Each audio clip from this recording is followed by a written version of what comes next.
Shalom, shalom, friends. Thank you so much for being here. We're so glad to have Rabbi Matalon back at Valley Beit Midrash.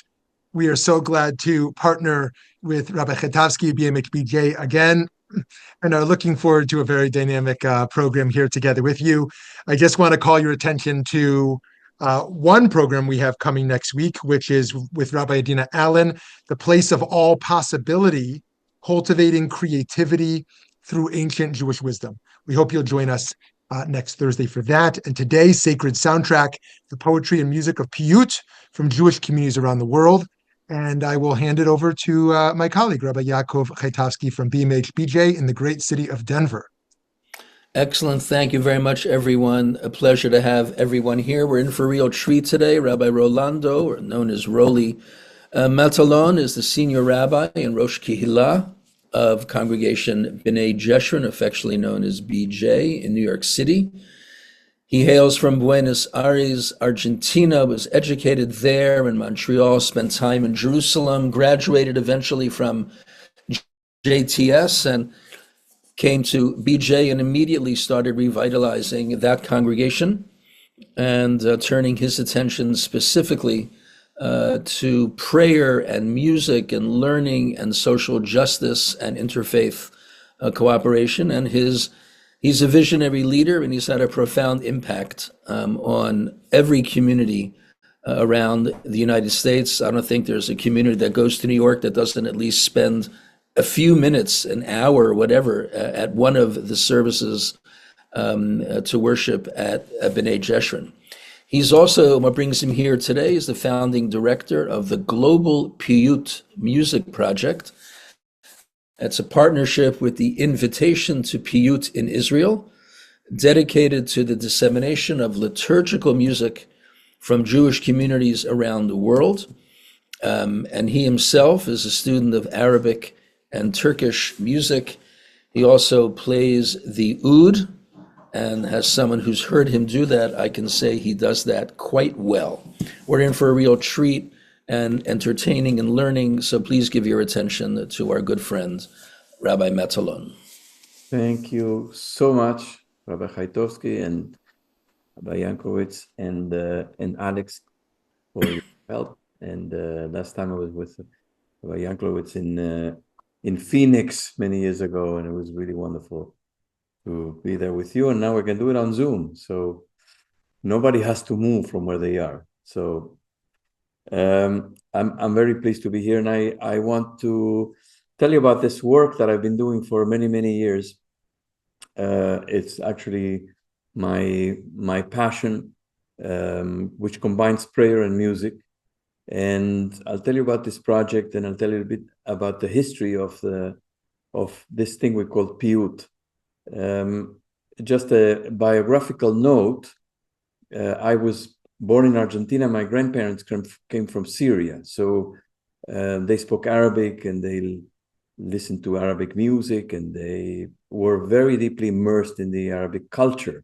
And they were friends with other immigrants from Aleppo, which is now destroyed, unfortunately, after the civil war there, and there are no more Jews basically living in Syria. But in those days, many people emigrated to New York, to Mexico, to Argentina, to Brazil. And my grandparents had friends from the old country, and they ate the foods and listened to the music. And when I was growing up, that's what was going on in their home. And we prayed with my grandparents. They were leaders in a Aleppo synagogue. So the first sounds of prayer that I heard as a child were sounds of prayer, basically with Arabic music. The chants were very, I was just mesmerized and very attracted to the prayer, to the music of prayer and the dynamic of prayer. And I remember being a child, all the other kids, stayed for a few minutes and then they would leave and go play outside. And I just wouldn't want to leave my grandfather's side. later on, we started going to a conservative synagogue, which had a lot of Ashkenazic Jews, mostly Ashkenazic Jews, and some Sephardic Jews, namely, and mostly from, some were Syrian, but some were Moroccan and Turkish. And in this synagogue, they mixed, the music was mixed. There was mostly Ashkenazic melodies, but there were many Moroccan and Turkish and Syrian melodies. And so the sounds were quite eclectic. And that also is part of my growing up, and that's what I took.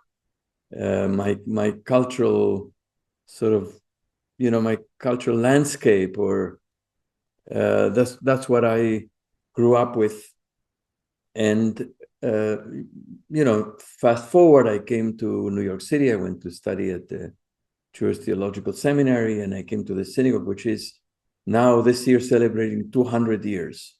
We're celebrating our bicentennial. It's the first Ashkenazic synagogue in New York, and it's an Ashkenazic synagogue. But I always wanted to share some of the richness of the variety of Jewish cultures from around the world, and I was able to introduce here in my congregation many melodies and prayers in the style of other Jewish communities in the world.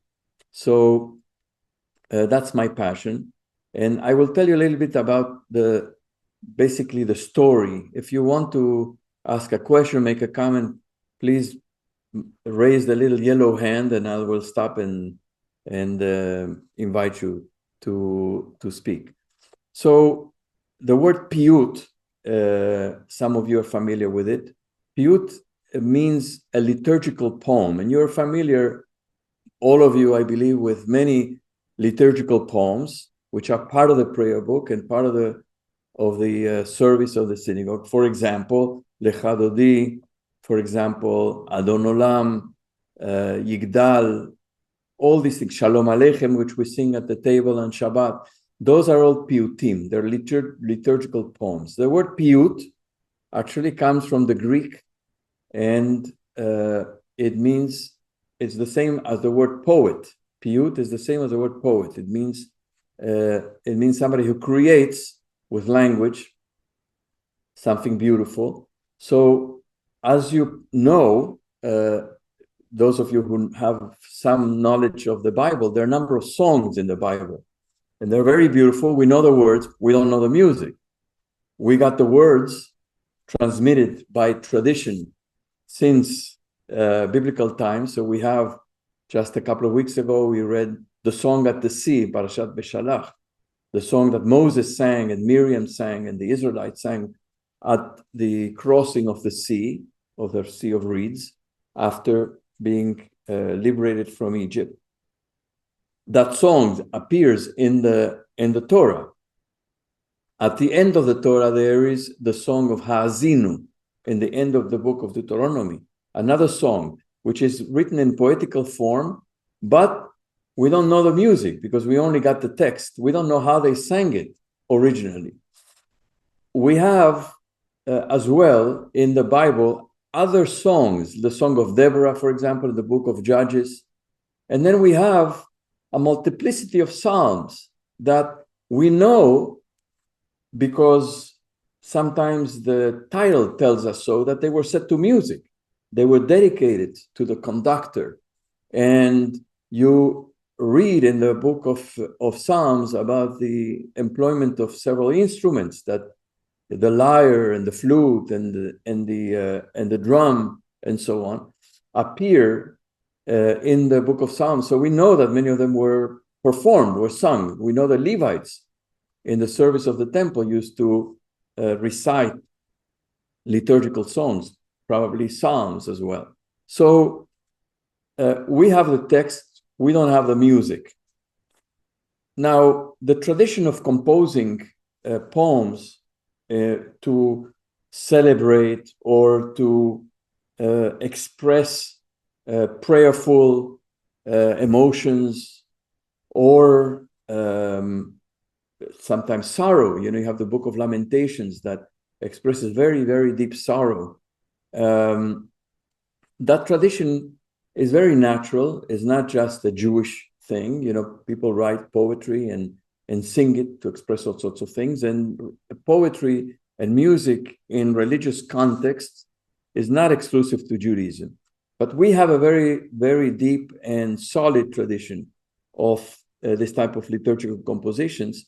And the most, I'd say, prolific time in terms of the composition of this type of religious poetry, it was around the 6th century to the 8th century in the land of Israel. There were composers named Paitanim.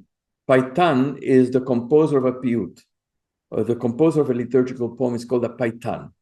So the Paitan, these poets, such as Yanai, Elazar Kalir, these are names of very famous and very prolific poets who wrote liturgical poetry, religious poetry, for example, to accompany the prayer book.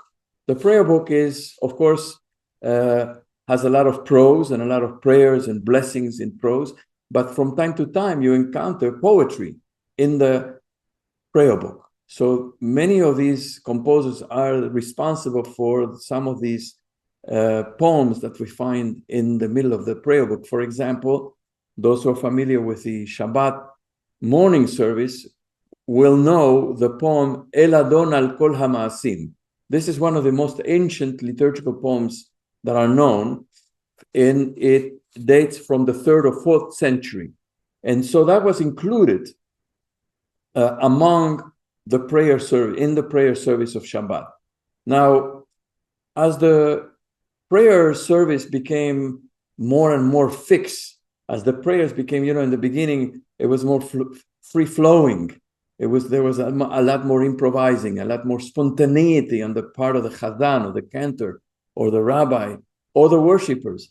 But as the prayer service became more formulated, more fixed, there was a little less room to make additions and inclusions. Now, if you recite the same thing over and over again and the prayers are fixed, at some point people start to get a little itchy, a little bored perhaps, and they want something that will serve to elevate the soul, because if you say exactly the same words in exactly the same order all the time, you need something to break the monotony or break the sort of ordinary course of things, and you want something that will just break the order. And so some of these piyutim were used to accompany the prayer service, just to make a little pause, refocus the attention with a beautiful poem, a beautiful song, and then people would continue with the prayers. Now, some of the halachic authorities that regulated the development of prayer weren't so happy with too many additions. They thought that if people would add too many poems and too many songs, that would go against the fixed order of the prayers, that it also, in one place they do it this way, and another place they'll do it a different way. They wanted to have something that is normative and that is fixed. And so there was less toleration for additions of poems in the fixed order of prayer. So what happened is people started composing things that they would sing after the service, not necessarily during the service, but after the service. They sang it at home. They sang it at the Shabbat table. They would sing it on different holidays, or it could be sung at different life cycle celebrations, weddings, for example, bar and bat mitzvah, the birth of a child. So there was a proliferation of these type of poems that happened outside of the framework or the structure of the fixed prayer service. And so many compositions exist that celebrate holidays, Shabbat, or different moments in the life cycle. And these Piyutim, of course, were sang and set to music. And I'll tell you a little bit how that worked. But first of all, I want to share my screen and show you a map. You see a map right in front of you, and you see the land of Israel. Okay, can you locate the land of Israel? I don't know that I can point to it with I don't have a cursor to point to it, but you see the land of Israel. The land of Israel was the center of Jewish life and the center of Jewish creativity, as also it pertains to liturgical poetry. As I said, during the 7th to 8th century, there were very prolific composers there. These composers, by the way, composed in these poems, liturgical poems for different holidays and Shabbat, in very, very elaborate language. They used a lot of midrashim. They used references to midrashim or to pieces in the Talmud or in the commentaries that were known. And they wove those midrashim or those commentaries into the poems that they wrote. Not easy to understand for people who were not very deeply educated or familiar with those sacred texts. So general people had not an easy time understanding those poems. Now, keep that in mind, because later on in time, there's going to be a period which brought a lot of simplification and enabled for greater number of people to understand liturgical poetry.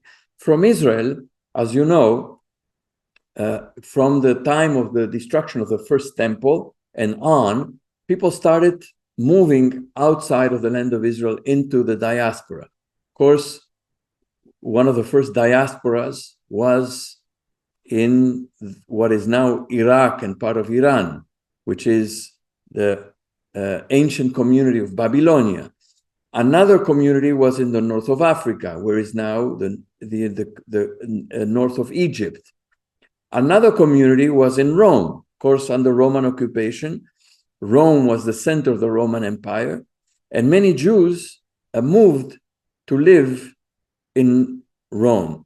So you had a number of areas where Jews moved to, and as they moved to those places, they started speaking the local language, and they also started to become immersed in the cultural context in the places in which they lived.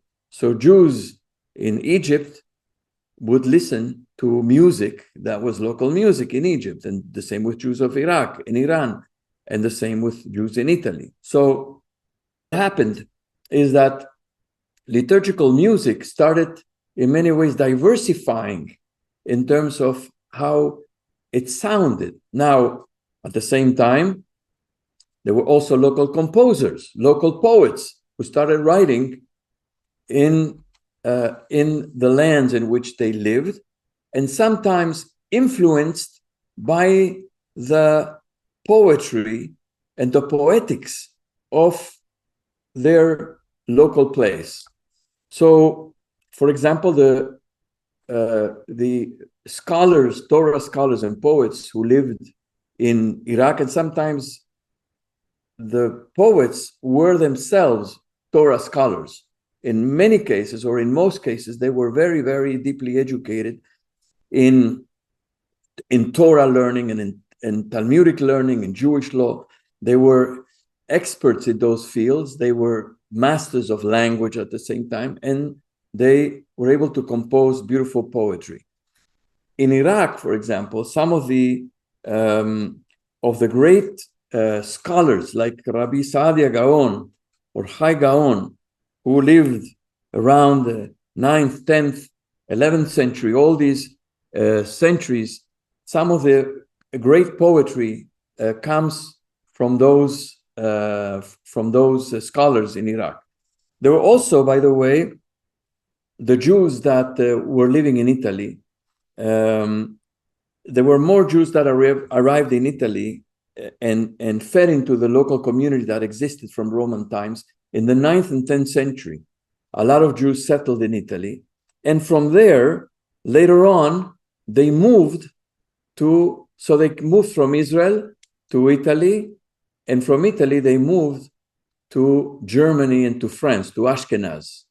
Okay, so the movement was from Israel on the one hand to Iraq and Iran, and the other movement was from Israel to Italy, and from there to Germany and to France. Okay, so the poetry that came out of Israel started spreading out into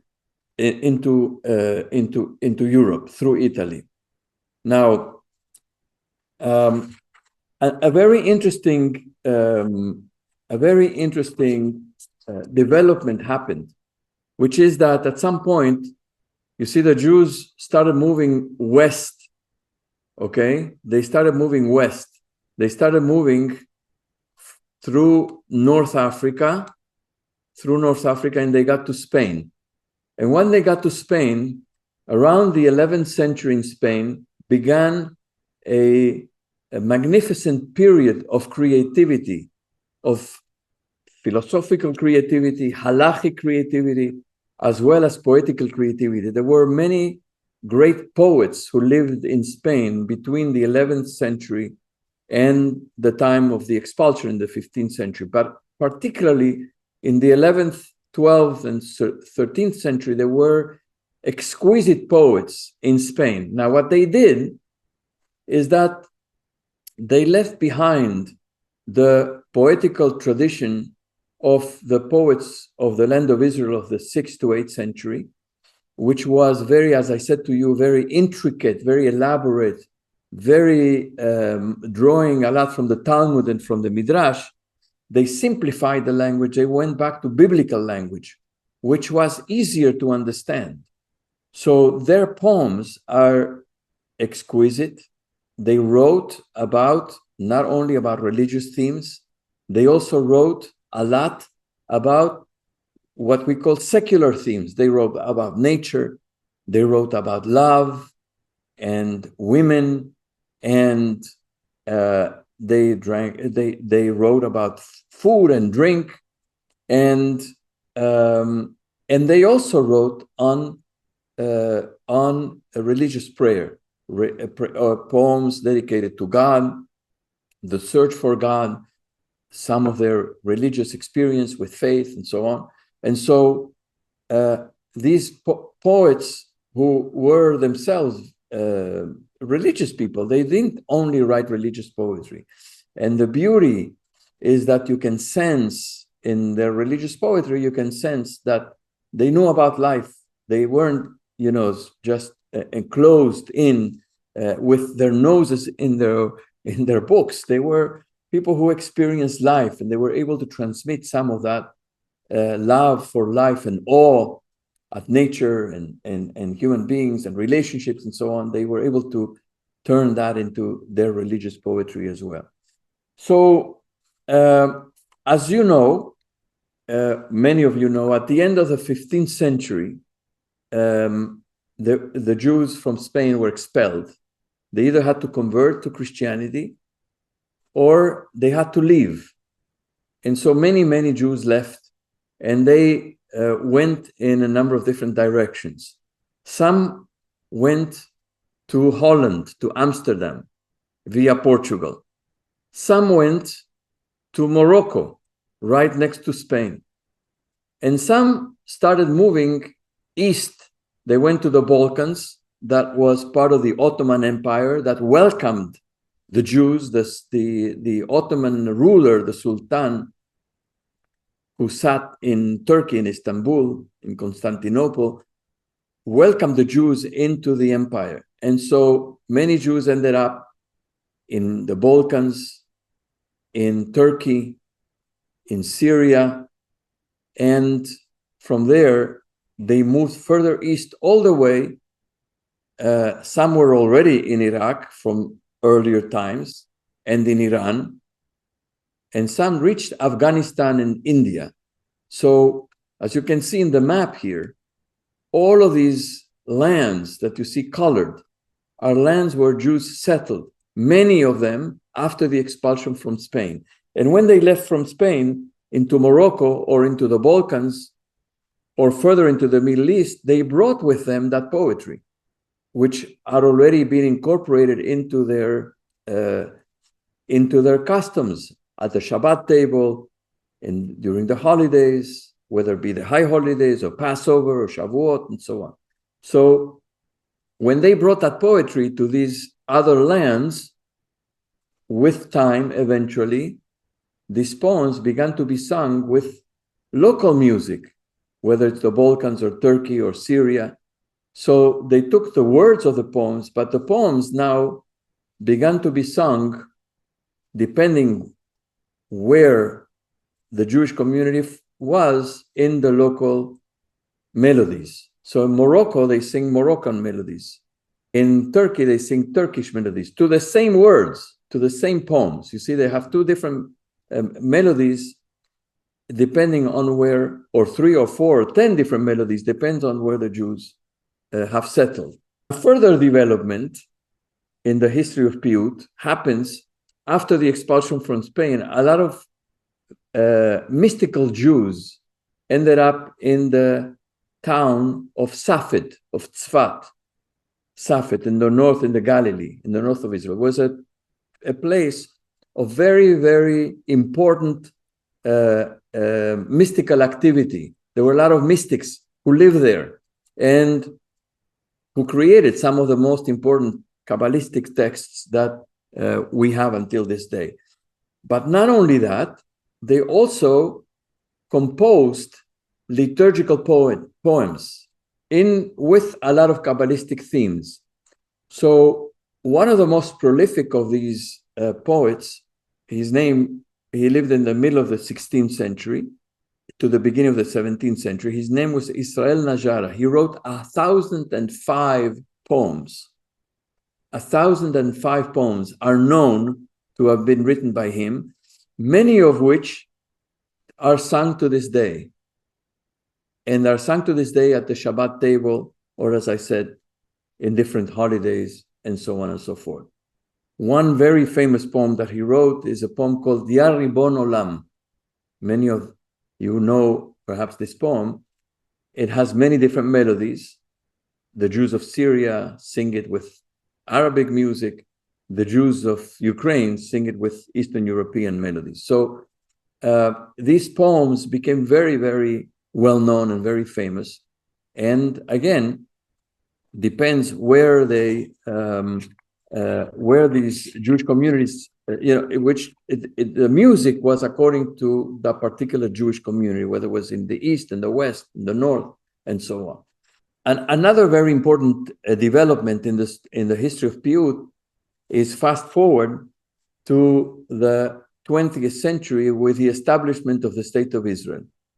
So in 1948, of course, many decades before, Jews started coming in great numbers to settle in Israel. The state was founded in 1948, and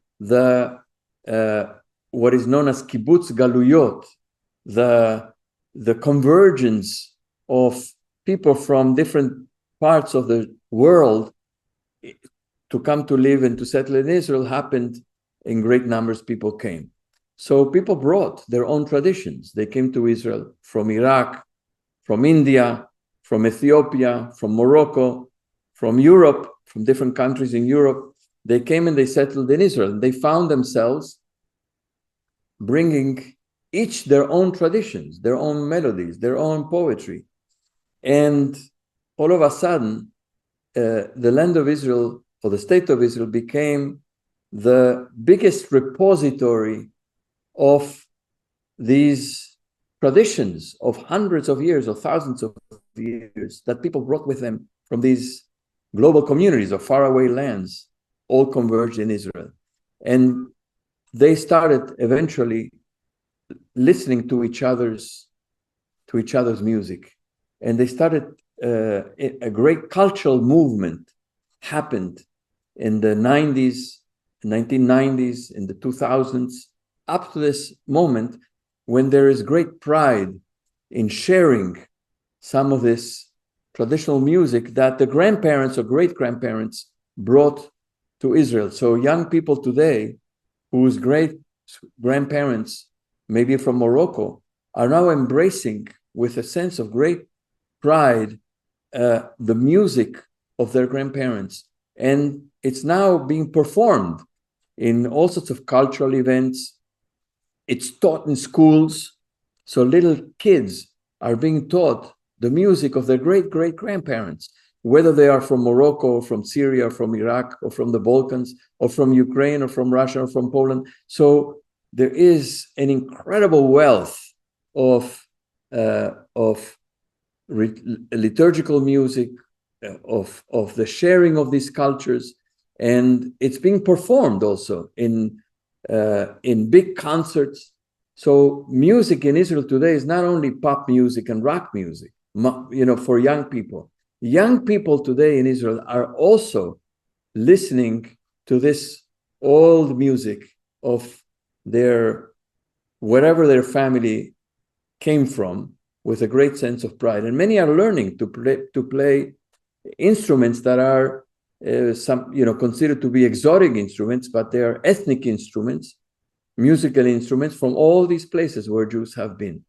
So let me stop for a moment here, and I'm going to stop sharing them, but you can see the map. It's pretty amazing, to know that Jews were in all these places, and from all these places, they brought back to Israel, and many actually back here in America, because here in America, we also have Jews from many of these communities that live in their own. In Seattle, for example, there are lots of Jews from Turkey. In New York, there are Jews from Morocco and from Syria, and so on and so forth. And so it's the awareness that we have such a rich culture that lives in the synagogue, and that lives also in our homes, in our Shabbat celebrations, or Passover Seder, or other moments in our lives as communities or families, weddings, and so on and so forth. So let me stop here. I'm going to stop the sharing, and then I'm going to continue. I'm going to show you a few other things. But let me know if you have anything you want to ask or to comment. Rabbi, there's a question in the chat. Yes. The question in the chat, can you read it, Alex, for me? Yes. It says, do you have a melody library to hear various melodies of well-known poems like Ya Ribbon? Okay, yes. So I'm going to share my screen and show you something else. I have been involved in a big project. So let me tell you a little background about this what I'm about to show you. So I told you Jews came to Israel from all these places, right? From all over the world. And they brought with them all these traditions. Now, at some point, many of these traditions were living in very small, in synagogues where people were getting older. The folks that had brought these melodies with them to Israel were getting older. Some of them, were at risk of being forgotten. So some people started archiving, recording people singing these things. This is what I used to hear when I lived in Iraq, in the home of my grandparents. We used to sing this on Shabbat and so on. They started recording all of these melodies. And they created a huge archive divided by country, right? So Jews from Uzbekistan, Jews from Kurdistan, Jews from, all these places, some of them pretty exotic for us. I mean, many of us are more familiar with Jews from Germany or Poland or Czechoslovakia or Italy. But some of these other places didn't get as much airtime. And so there were people who went and documented and recording all of this and kept it. All these recordings, they were divided by country or by liturgical poem. For example, how Lecha Dodi, the poem Lecha Dodi that we sing on Friday night, in the Friday evening service, is sung by Jews in all the different lands where Jews lived. So you could look at Lecha Dodi and you would have 25, 30 different melodies. The same with Adon Olam or with Igdal or with poems that are much less known. So they collected all of this in a type of a huge catalog that now lives in the website of the National Library of Israel. So what I'm about to show you is this website of the National Library of Israel. And I'm going to show you, wait, let me see so here's the thing. See, it says on the top left, it says National Library of Israel. You see that? It's called the Piyut and Tefillah website, the Piyut and prayer website. And here, if you click in here, where it says Piyut, do you see the little hand, my little cursor or no?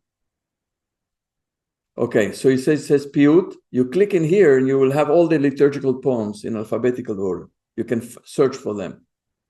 This is about prayers. You can find any prayer you want in here, articles, and so on. So one of the things that you have here is that you can listen to these Piyutim. So let's look at Lecha Dodi.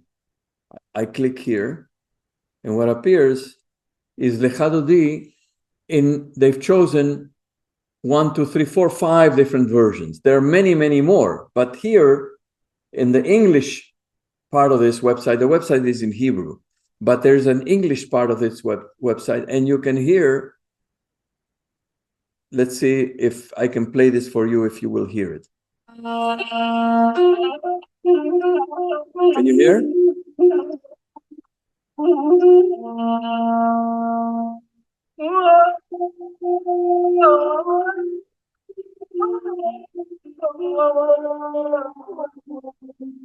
This is from Ethiopia.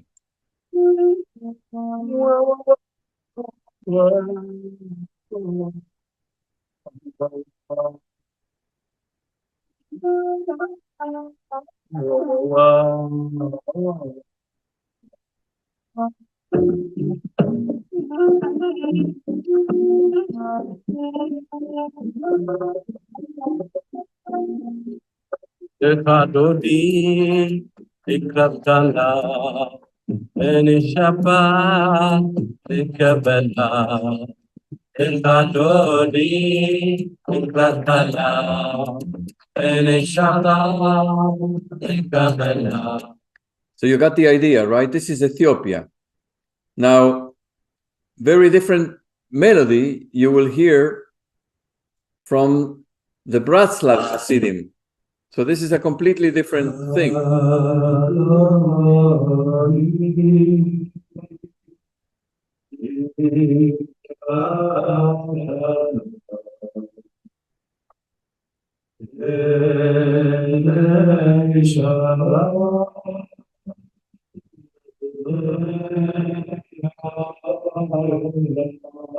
Okay, so that's Lecha Dodi.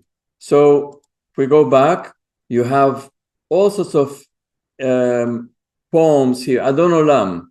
You can listen to Adon Olam in many different versions. So that's the idea of this website, except here you have like 5 or 6, but in reality, there are dozens of Adon Olams from all over the world, because this was a poem. Not all the poems, by the way, had the same, were as lucky as Adon Olam or Lecha Dodi. There's some poems that are known only in very few communities. Only the Jews of Morocco know this particular liturgical poems. But there's some, like Lecha Dodi, Adon Olam, Migdal, that Ayani Ribon, as was mentioned before, that spread all over the world, became known all over the Jewish world. You know, and if you look at the map that I showed you before, it's pretty amazing that they spread all over the Jewish world. Some remain very local. Only the Jews of Iran sing this particular thing at the Passover Seder. Only the Jews of Morocco sing this particular thing at a wedding. So there are different piyutim that have different reach, if you will. Any other questions or comments? I will put in the chat the address of this website, so you can play yourselves. You can play with it and explore it. Here it is. You put it, Alex. I'm sorry, I didn't see that before. Okay, I just see it now. Thank you. Anyone else? Yes, there's another question just came in the chat. Is the oud used with some of these piyutim? Can you play one? Yes. So let me see. The oud, as many of you know, in traditional communities, they don't use musical instruments on Shabbat or holidays. So when they're sung in the synagogue, these songs are not sung with instrument. They're sung just voice. Now, if you go to a not on Shabbat type of a celebration or a gathering, then people use instruments. And the oud is very used among Jews from North Africa. So all of North Africa, Morocco, Tunisia, Algeria, Libya, Egypt, they all use the oud. In Iraq, in Turkey, in Syria, in parts of Greece, of the Jewish community that were part of the Ottoman Empire, all the way to Iran, they use the oud. It's like the guitar for them. Actually, the oud is the grandparent of the guitar.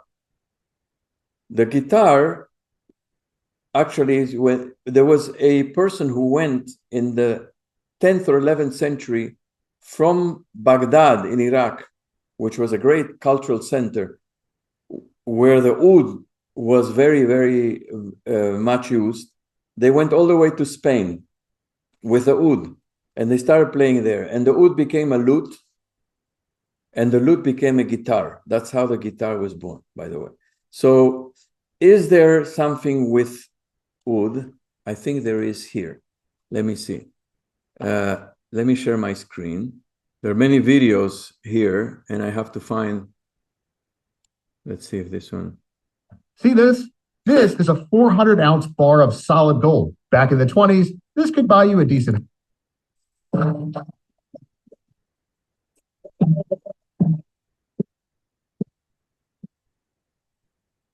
No, this doesn't have an oud. I have to find. I wasn't prepared for this question, so I don't have an oud. There is another different instrument here. This is from Uzbekistan.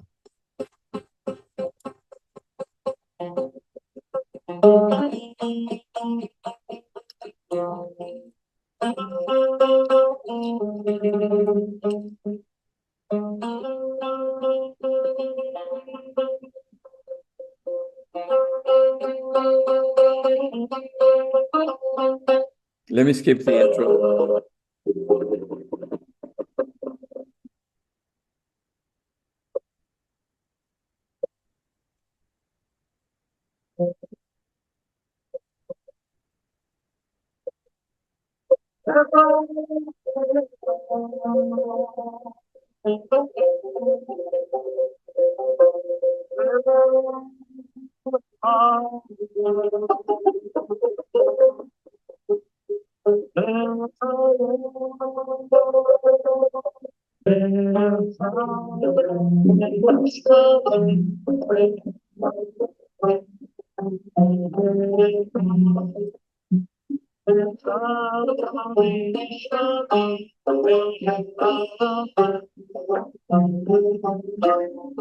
That's the first prayer in the morning, Modeh ani lefanecha, as chanted by the Jews of Uzbekistan. This man who was he lives in Israel, but he is from Uzbekistan. A couple more things coming in the chat. One, there was a request if you could read in an English translation of some of the less known poems from Jews in other lands and times. Yeah. So let me see if I can find. So I am finalizing a book with a friend of mine in Israel. We have 74 of these liturgical poems. And they are poems for everyday use, poems for Shabbat, poems for the holidays, and poems for life cycle, the birth of a child, Bat Mitzvah, weddings. And we even have a poem for that is sung at the time of death, at the burial of a person. This is a poem composed by the great poet of Spain named Shlomo ibn Gabirol. He lived 1,000 years ago. He was born, I believe, in 1021, if I'm not mistaken, or 1022, so a little over 1,100 years ago. So he wrote the following. It's a poem called Kol Beruei Mala Umata, all creatures of earth and heaven. This is the poem. All the creatures of earth and heaven together as one bear witness in saying, God is one and one is his name. Your path has 32 courses, and all whom fathom your mystery see them, and know in the mystery that all is yours, that you alone, O Lord, are King. Hearts find, observing creation, all being but you knows variation. In number and weight is all calibration, and all from a single shepherd derive. From limit to limit your signs exist, north through south, east into west, earth and sky for you to bear witness, each in a way of its own. All flows from you in extension. You endure through others' exhaustion. Therefore all being honors your splendor. From beginning to end, there's one Father alone. There's so many poems. Let's see. So this is a poem of love, love for human being to another human beings and love for human being to God.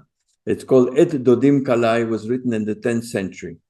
The time for love has come, my bride, come into my garden. And this is, by the way, it's allegorical. It's God speaking to the Jewish people. That's how they understand this. The time for love has come, my bride, come into my garden. The grapevines have blossomed, my pomegranate blooms. The rains have passed, the winter is gone. Arise, my darling, how desire overwhelms. We'll go into the fields, we'll spend the night in the desert. There, all delight of my eyes, I will give you my love. This is religious poetry of love. Ah, you are fair and so lovely. Your teeth are like snow. Honey and milk lie under your tongue. Go now and tend in the tracks of your flock. Let me hear your voice. Show yourself to me. I've come, gazelle, to shepherd in the gardens, to see your beauty. Your eyes are doves. I've gathered myrrh and picked the lilies. I've prepared a table and poured the wine. Many waters could not quench the love which will know no rest tonight. Since the day you left to wander, I've taken other maidens. Yet if I forget you, may my right hand forget its cunning. So these are some samples of these poems that are set to music. And the music and the words form some sort of a magic. That's the magic of Piyut, of the liturgical poems, is the blending or the coming together of these beautiful words with a beautiful music. When the words and the music come together, they create something really magic. So that's the thing. And I invite you to go into that website and just poke around and explore and spend some time learning things and hearing things that you didn't know before. Thank you so much. Now there was one last question in the chat, and I don't want to put you on the spot. No, but I'm in my office and my wood is at home. I figured, but had to ask. Thank you so much. This was really fascinating. Thank you so much for being here with us. My pleasure. I hope that you actually go to these websites and to the YouTube and listen to things. Thank you so much. Thank you, Alex. Thank you for hosting me. Thank you, everybody, for coming. Yes, thank you, everyone. Please check out our website to see all of our other upcoming events, and you can also catch all the recordings in the Learning Library on our website as well. Thank you so much. Have a great day. Bye, you too.